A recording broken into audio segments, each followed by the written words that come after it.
അയ്യോ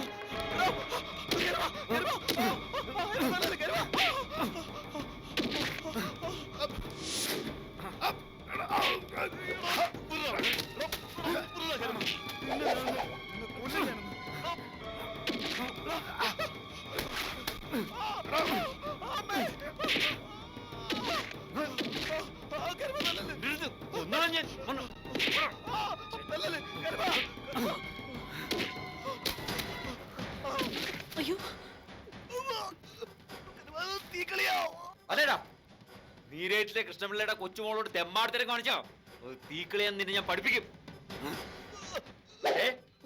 ഈ കൊച്ചി വീട്ടിൽ ചെല്ലുന്ന വരെ നീ ഈ കിടപ്പ് ഇവിടെ തന്നെ കിടക്കണം, അല്ലെങ്കിൽ നിന്റെ നട്ടിന് ശരിക്കും ഞാൻ നിർക്കും.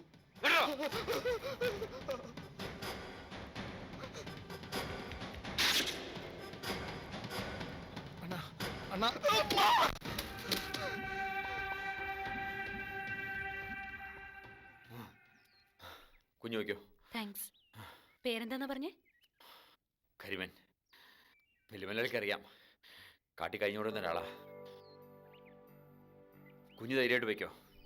ഇനി ഇവന്മാരുടെ ശല്യമെല്ലാം ഉണ്ടായാ എന്നോടൊരു വാക്ക് പറഞ്ഞാൽ മതി. ഈ ജന്മത്ത് മറക്കാത്ത മരുന്ന് ഞാൻ മറക്ക് കൊടുത്തോളാം. ചെല്ലേ.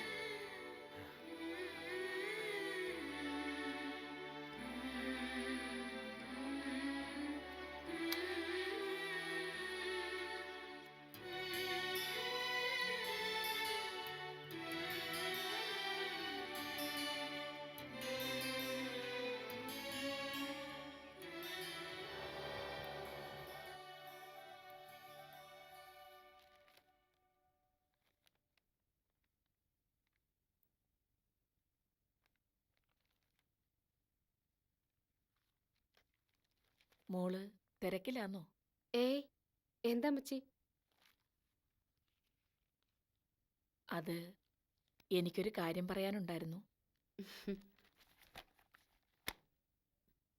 അമ്മച്ചി മടിക്കാതെ പറ. ത്രേസ്യച്ചേടത്തിയുടെ പ്രമാണങ്ങളൊക്കെ ഇച്ചായന്റെ കയ്യിലുണ്ട്. എന്നിട്ട് അമ്മച്ചി എന്താ ഇക്കാര്യം എന്നോട് ഇതുവരെ പറയാതിരുന്നേ? പേടിച്ചിട്ടാ മോളെ.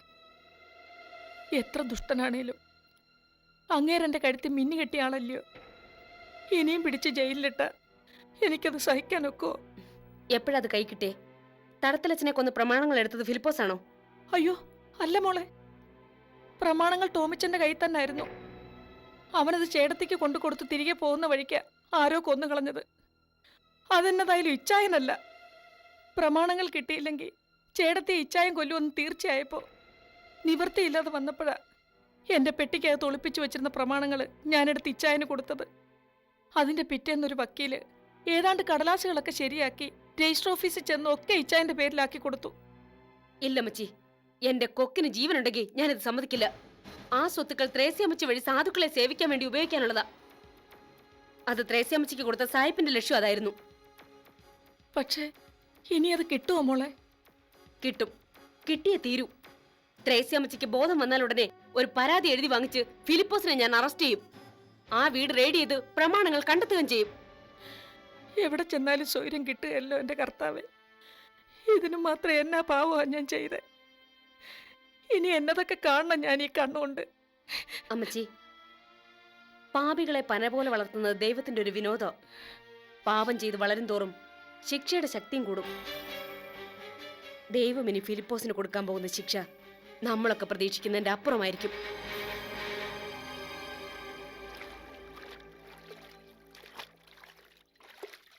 ചിന്നു, നീരേറ്റ് പോയിട്ട് എന്തൊക്കെയുണ്ട് വിശേഷം?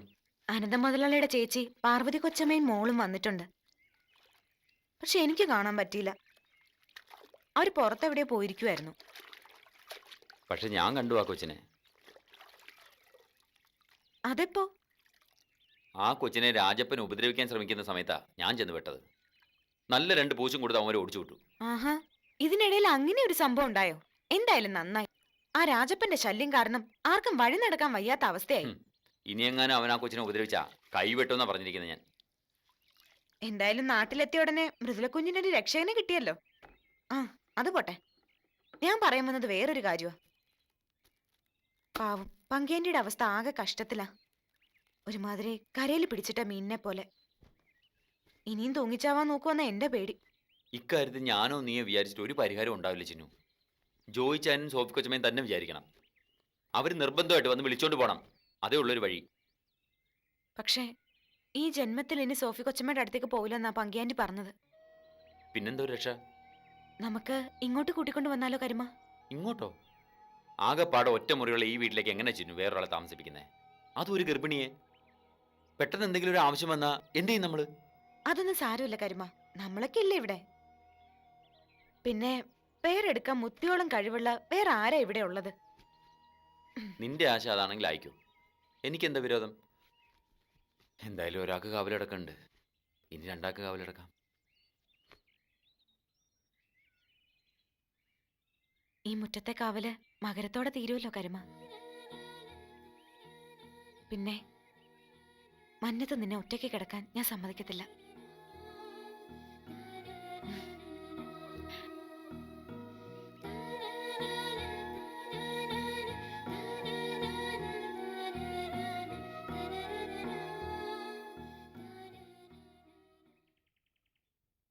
കഴിഞ്ഞത് കഴിഞ്ഞു. ഇനി അതും ആലോചിച്ചിരുന്ന് ഭാവി കാണാണ്ടിരുന്നുകൂടാ. എന്താണാവോ മനസ്സില്? അല്ല, പാർവതിയുടെയും മീതുമോളുടെയും കാര്യം ഒരു നല്ല വഴിക്ക് തിരിച്ചു വിടണം. കമ്പനി പോണത് കൊണ്ട് മീതുവിന് നേരം പോക്കാനൊരു വഴിയായി. പാർവതിക്കും അങ്ങനെ എന്തെങ്കിലും ഒന്ന് വേണം. അല്ല അതിപ്പോ എന്താ, അവളൊരു ഡോക്ടറാണെന്നുള്ള കാര്യം താൻ മറന്നോ? ചോ, നേര് പറഞ്ഞ അക്കാര്യം ചത്തതുപോലെ ഞാൻ അങ്ങ് മറന്നു. ആ, ഇപ്പോ ഓർമ്മ തെളിഞ്ഞല്ലോ. ഓ, ആ, ഞാൻ വിചാരിക്കുന്നത് ആ. തൽക്കാലം ഒരു ബോർഡും വെച്ച് ഇവിടെ തന്നെ ഒരു ക്ലിനിക്ക് തുടങ്ങിയാലോന്നാ. അത് മതി മുതലാളി. ആൾക്കാര് വന്നും പോയി ഇരുന്ന വീട്ടിനകത്ത് ഒരാളനൊക്കെ ഉണ്ടാവും. പാർവതി കുഞ്ഞിന്റെ സങ്കടം പാമ്പ അടക്കുകയും ആ. ചെയ്യും. അവളോട് സംസാരിച്ചൊരു തീരുമാനമാക്കണം. ആ. പിന്നെ മീതുവിന്റെ കല്യാണക്കാര്യം. വയസ്സ് 21 അവളുടെ അച്ഛൻ്റെ മരണം നടന്നത് അമേരിക്കയിലല്ലേ. 41 ദിവസം കഴിഞ്ഞാൽ മംഗളകർമ്മങ്ങൾ ഇവിടെ ചെയ്യുന്നതുകൊണ്ട് ഒരു തെറ്റുമില്ല. അല്ല അതിപ്പോ കുഞ്ഞ് സമ്മതിക്കുമോ എന്തോ? തനിക്ക് ഈടെയായിട്ട് സംശയരോഗത്തിന് കൂടുതലാ. രണ്ടാളെയും എത്രയും പെട്ടെന്ന് പുതിയ ജീവിതത്തിലേക്ക് കൊണ്ടുവരണം. ക്ലിനിക്കിൽ രോഗികളും ഒക്കെ ആവുമ്പോൾ സങ്കടപ്പെട്ടിരിക്കാനുള്ള നേരം പാർവതിക്ക് ഇല്ലാണ്ടാവും. കല്യാണം നടന്നു കഴിഞ്ഞാൽ കുഞ്ഞിൻ്റെ ജീവിതത്തിലും സങ്കടത്തിന് സ്ഥാനമില്ലാണ്ടാവും. ഓ, അത് നേരാ. നമ്മുടെ മംഗലത്ത് സുമാരവള്ളയുടെ മോന് പെണ്ണന്വേഷിക്കുന്നെന്ന് കേട്ടു. മർച്ചന്റ് നേവിയിലെ ചെറുക്കൻ. അസലായി. അവൻ കപ്പലിൽ കയറി ഒരു പോക്ക് പോയാൽ പിന്നെ 2 കൊല്ലം കഴിഞ്ഞേ തിരിച്ചു വരൂ. എടോ, മീതുവിനെ എടുപിടി എന്ന് കല്യാണം കഴിപ്പിക്കുന്നത് ഭർത്താവിന്റെ കൂടെ ജീവിക്കാൻ വേണ്ടിയിട്ടാ. അത് നേരെ. ആ, എന്നാ പിന്നെ മേൽത്തൊട്ടിയിലെ രാധാകൃഷ്ണ കുറുപ്പിന്റെ മോനായാലോ? അവനൊരു വർക്കത്തില്ലാത്ത പയ്യനാ. എടോ, നമ്മുടെ കുഞ്ഞിനൊരു പയ്യനെ കണ്ടുപിടിക്കുമ്പോൾ നിറപറയിൽ തെങ്ങും പൂക്കല കാണുമ്പോൾ നമ്മുടെ മനസ്സ് നിറയില്ലേ? അതുപോലെ കാണുമ്പോഴേ മനസ്സ് നിറയുന്ന ഒരു പയ്യനായിരിക്കണം. മനസ്സിലായോ? ഉവ്വ. ആ, എന്തായാലും ഇനി അത് നീട്ടി വയ്ക്കുന്നില്ല. മീതുമോളുടെ കല്യാണം ഉടനെ നടത്തണം. ഈ മുറ്റത്ത് ഒരു മണിപ്പന്തൽ ഉയരണം. നാഗസ്വരമേളം കേൾക്കണം.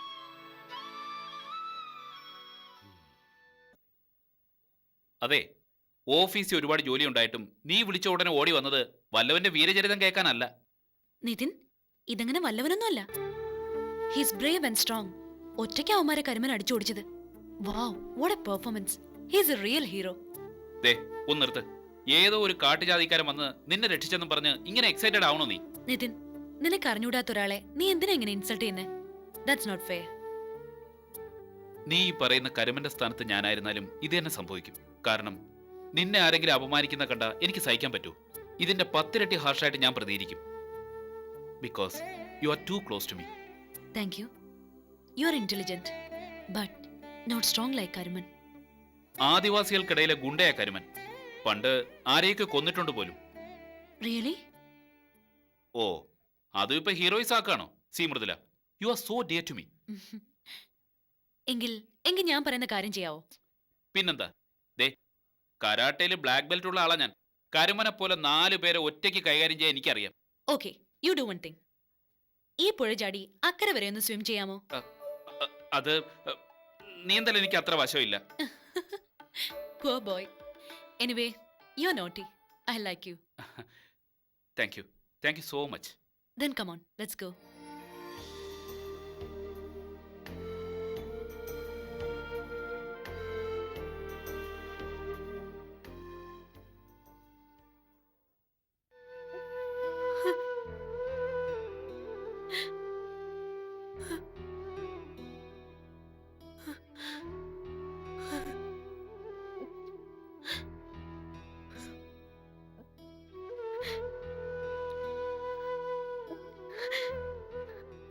എന്താ? അച്ഛൻ മീതു മോൾക്ക് കല്യാണാലോചന നടത്താം. ആ, നീ ഇങ്ങനെ എപ്പോഴും കരഞ്ഞോണ്ടിരുന്നാൽ ശരിയാവത്തില്ല. കല്യാണക്കാരെയൊക്കെ എന്തെങ്കിലും പറഞ്ഞ് ഞാൻ മാറ്റി വെപ്പിച്ചോളാം. പക്ഷേ മൃദുല മോൾ ഇങ്ങനെ വെറുതെ ഇരുന്നാൽ ശരിയാവത്തില്ല. ഇവിടെ കൂടുതൽ സമയം ചെലവഴിച്ചാൽ അവൾക്ക് സംശയം തോന്നി തുടങ്ങും. അതുകൊണ്ട് തൽക്കാലം ഏതെങ്കിലും കമ്പ്യൂട്ടർ കോഴ്സിന് ചേർത്താലോ? കമ്പ്യൂട്ടർ കൈകാര്യം ചെയ്യാനൊക്കെ അവക്ക് നന്നായിട്ട് അറിയാം. പിന്നെ ചിത്രരചന പഠിക്കണമെന്ന് അവളൊരിക്കൽ ആശ പറഞ്ഞിരുന്നു. അതാവുമ്പോ മനസ്സ് സന്തോഷമായിട്ടിരുന്നേനെ. ആയിക്കോട്ടെ, അതിന് പറ്റിയ സ്ഥാപനം ടൗണിലുണ്ടോയെന്ന് ഞാനൊന്ന് അന്വേഷിക്കാം. ആ, ചികിത്സയുടെ കാര്യം നീ എന്താ തീരുമാനിച്ചേ? അലോപ്പതി നോക്കിയിട്ട് വലിയ കാര്യമുണ്ടെന്ന് തോന്നില്ലേട്ടാ. അവിടുത്തെ ഏറ്റവും വലിയ ന്യൂറോ ഫിസിഷ്യൻ തന്നെ പറഞ്ഞത് ഒരു എക്സ്പെരിമെന്റ് എന്ന നിലയിൽ ചികിത്സിച്ചു നോക്കാന്നാ. നോക്ക്, ഇങ്ങനെ വലിയ വലിയ ഡോക്ടർമാരെ കൈയൊഴിഞ്ഞ പല കേസുകളും പ്രകൃതി ചികിത്സ കൊണ്ട് മാറിയിട്ടുണ്ട്. ലുക്കേമിയ പോലും. നമുക്ക് ഭട്ടതിരി വൈദ്യരെ ഒന്ന് കാണിച്ചാലോ? അപ്പോ എന്തോ വലിയ രോഗമുണ്ടെന്ന് എന്റെ മോള് മനസ്സിലാക്കില്ലേട്ടാ. ഒരിക്കലും മോള് രോഗത്തിന്റെ കാര്യം അറിയാൻ പാടില്ലെന്ന് രവിയേട്ടൻ പലതവണ എൻ്റെ അടുത്ത് പറഞ്ഞിട്ടുണ്ട്. അതൊരു പ്രശ്നമാണ്. എന്നാലും വൈദ്യരോട് പറഞ്ഞ് അഡ്ജസ്റ്റ് ചെയ്യാമെന്ന് എനിക്ക് തോന്നുന്നത്. മീതുന് പലപ്പോഴും ഈ തലവീട്ടിൽ വന്നിട്ടുള്ളതല്ലേ. അതിനുള്ള ചികിത്സയാണെന്ന് പറഞ്ഞാൽ മതി എല്ലാവരോടും. പ്രകൃതി ചികിത്സയാകുമ്പോൾ ആരും അത്ര ഗൗരവത്തിലെടുക്കാനും പോകുന്നില്ല. ഓക്കെ, ഏട്ടൻ്റെ ഇഷ്ടം പോലെ.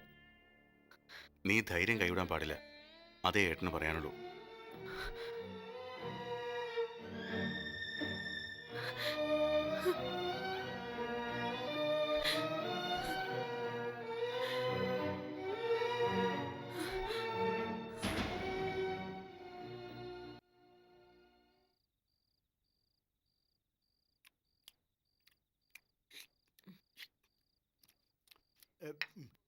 അമ്മണി ഇച്ചിരി ചുക്കുള്ള ചുക്കും പക്കൊന്നും ഇവിടെ ഇല്ല. ദാ തിളപ്പിച്ച വെള്ളമുണ്ട്, അത് വേണമെങ്കിൽ തരാം. എല്ലാത്തിനും ഈ 2 കൈയേ ഉള്ളൂ, അത് മറക്കണ്ട. എന്നാ പിന്നെ ആ 2 കൈയിൽ 1 കൈയുണ്ട് ഇത്തിരി വാട്ടർ വെള്ളമെങ്കിലും താ. അല്ല, പാറുക്കുഞ്ഞ് ഇവിടെ ആശുപത്രി തുടങ്ങാൻ പോകുന്നെന്ന് പറയുന്ന കേട്ടു. നേരാ. ആ, ഇനിയിപ്പോൾ ആളും ബഹളവും ഒക്കെ ആവും. ചിലപ്പോ 1-2 മുറികളില് രോഗികളെ കിടത്തി ചികിത്സിപ്പിക്കാനുള്ള ഏർപ്പാടും നോക്കുന്നുണ്ട്. മാത്രമല്ല, മൃദുല കുഞ്ഞിന്റെ കല്യാണം ഉടനെ നടക്കാനും സാധ്യതയുണ്ട്. ആണോ? പയ്യനെയൊക്കെ കണ്ടോ കേശുമാമ? ഏയ്, എല്ലാം കൂടി നോക്കുമ്പോ വീട് മൊത്തം ഒന്ന് ഉഴുതു മറിക്കേണ്ട അവസ്ഥയാ. അർജുനൻ പറയണത് ഇവിടെ ഇനി തിരക്കും ബഹളവും ഒക്കെ ആവുമെന്നാ.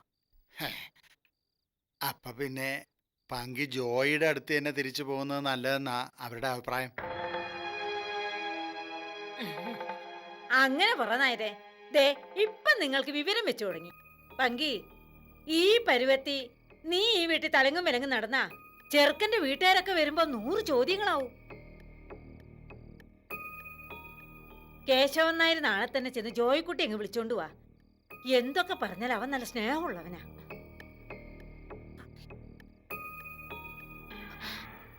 കേശുമാമ, ഞാനിനി ഒരിക്കലും അങ്ങോട്ട് പോകില്ലെന്ന് മുതലാളിയോട് പറഞ്ഞതാ. എന്നെ ഇവിടെ നിന്ന് ഇറക്കി വിട്ട ഞാൻ ഏതെങ്കിലും ആശുപത്രി വരാന്തി ചെന്ന് കിടക്കും, അത്രേ ഉള്ളൂ. അയ്യോ, നിന്നെ ഇവിടുന്ന് ഇറക്കി വിടുമെന്നല്ല പറഞ്ഞേ. പാർവതി കുഞ്ഞും മോളും അമേരിക്കയിൽ വലിയ സൗകര്യത്തിൽ കഴിഞ്ഞതല്ലേ. ഒരു ദുരന്തം വന്നപ്പോ അവരിങ്ങി പോന്നു കരുതി അവർക്ക് വേണ്ട സൗകര്യങ്ങൾ ചെയ്തു കൊടുക്കാതിരിക്കാൻ പറ്റുമോ? മാത്രമല്ല, താഴത്തെ നിലയൊക്കെ മിക്കവാറും ആശുപത്രിയാക്കി മാറ്റുമല്ലോ. അപ്പൊ പിന്നെ എവിടെ പോയി താമസിക്കും? സ്ഥല സൗകര്യം വേണ്ടേ? അയ്യോ, ഇതെന്താ കഴിക്കാത്ത? ആഹാരത്തിന്റെ മുമ്പിൽ നിന്ന് ഇങ്ങനെ എണീറ്റ് പോവരുത്. ഞാനിവിടെ അമ്മണിയമ്മയുടെ സഹായിയായി ഒരു വേലക്കാരിയായി കഴിഞ്ഞോളാം. അടുക്കളത്തിണ്ടയിൽ എവിടെയെങ്കിലും കിടന്നോളാം. എന്നെ ഇറക്കി വിടരുത്. മോളെ, വാശി പിടിച്ച് സങ്കടം വരുത്തി വെക്കേണ്ട സമയമല്ലേ ഇത്? നീ എന്താ വയറ്റിൽ കിടക്കുന്ന കുഞ്ഞിന്റെ കാര്യം ആലോചിക്കാത്തെ?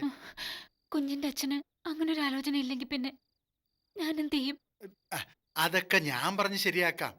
തെറ്റ് പറ്റാത്ത മനുഷ്യരുണ്ടോ ഈ ഭൂമിയിൽ? ആ, ഞാൻ നാളെ തന്നെ ജോയിക്കുട്ടിയെ വിളിച്ചോണ്ട് വരും. നീ കൂടെ പോണം. ഇവിടത്തെ സാഹചര്യം അങ്ങനെ ആയിപ്പോയി. നിനക്കിപ്പം ഭർത്താവിന്റെ സാമീപ്യമല്ലേ വേണ്ടത്? അതുകൊണ്ട് പോയേ പറ്റൂ. ദേ കൊച്ചേ, വിരോധം കൊണ്ടാണെന്ന് തോന്നരുത്. ഒരു വയറ്റിക്കണ്ണി ഇറക്കി വിടാൻ ഈ അമ്മണിയമ്മയുടെ മനസ്സ് സമ്മതിക്കുന്നില്ല. എന്നാലും ഒരധികപ്പറ്റായി നീ ഇവിടെ കഴിയണ്ട. ദേ, പണ്ടത്തെ നീരേറ്റ് തറവാടല്ല കൊച്ചേ ഇത്. എല്ലാത്തിനും കണക്കും കാര്യവും ചോദ്യവും പറച്ചിലും ഒക്കെ ഉണ്ട്. പോരാത്തതിന് ഇപ്പം പുത്തം പുറത്തിക്കാരും വന്ന് കേറിയിരിക്കല്ലേ. എന്നെ എപ്പോഴാ പുറത്താക്കണമെന്ന് ആർക്കറിയാം. എന്റെ കൊച്ചേ, വേലക്കാരി എപ്പോഴും വേലക്കാരി തന്നെയാ. അതിനും വലിയ സ്ഥാനം ആ രണ്ടാം കെട്ടുകാരിക്ക്.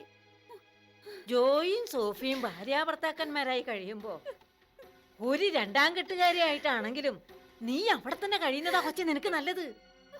ഞാൻ പറയാനുള്ളത് പറഞ്ഞു, അത്രേ ഉള്ളൂ.